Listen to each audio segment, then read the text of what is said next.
Bwana Yesu asifiwe. Bwana Yesu asifiwe. Ningependa kuhubiri kuhusu mwanamke, kitabu cha Samueli wa kwanza 25. Samueli wa kwanza mstari wa 25 moja kuendelea. Palikuwa na mwanamke mmoja alikuwa anaitwa Abigaili. Nafunza kuhusu nguvu za mwanamke. Nguvu za mwanamke ziko kinywani chake mwenyewe. Nguvu za mwanamke ziko kinywani chake mwenyewe. Mwanamke alikuwa anaitwa Abigaili. Aliokoa bwanake kutokana na kifo cha mfalme. Alikuwa auawe na mfalme. Huyu bwanake alikuwa anaitwa Nabali. Maana ya Nabali ni mtu mpumbavu. Nabali maana yake ilikuwa ni mtu mpumbavu, mtu asiye na adabu, mkorofi, au mtu mwenye matendo ya kijinga. Alikuwa na matendo ya kijinga. Daudi akatuma wajumbe wake nyikani kwa Nabali. Nabali kazi yake ilikuwa ni kazi ya kufuga mifugo. Anawanyoa manyoa akiyauza. Walipomkujia wakaambiwa wametumwa na Daudi. Yule Nabali akawatukana. Alipowatukana wakaelekea kwa Daudi. Wakaenda kwa Daudi wakamwambia vile alivyotukanwa na Nabali. Vile Nabali alivyotukana. Wakakasirika sana.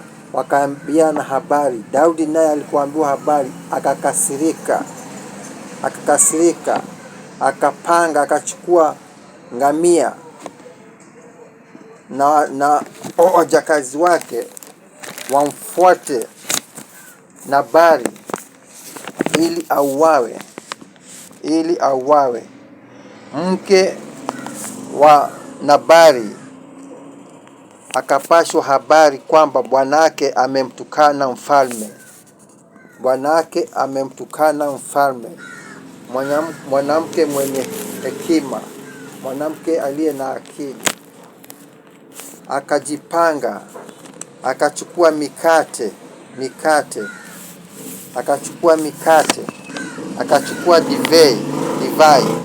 akachukua divai, akachukua kondoo watano,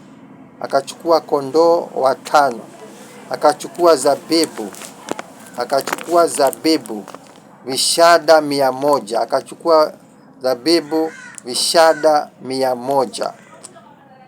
wakaenda kwa Daudi ili akamnyenyekee Daudi, aokoe moyo wa bwanake, aokoe roho ya bwanake.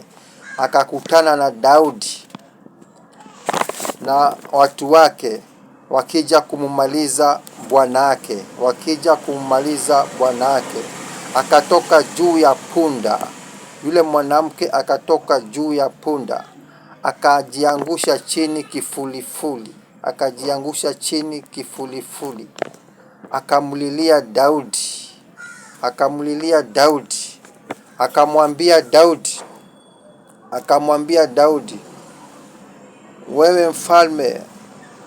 wewe mfalme, bwanangu kama alivyo yeye, jina lake ndivyo alivyo. Akamwambia Daudi, kama alivyo yeye, jina lake ndivyo alivyo.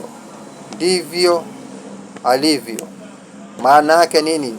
bwanangu ni mpumbavu, bwanangu ni mpumbavu, bwanangu ni mpumbavu. Akamnyenyekea kwa Daudi, akamuokoa bwanake, akamuokoa bwanake, kwa sababu alijua bwanake ni mpumbavu.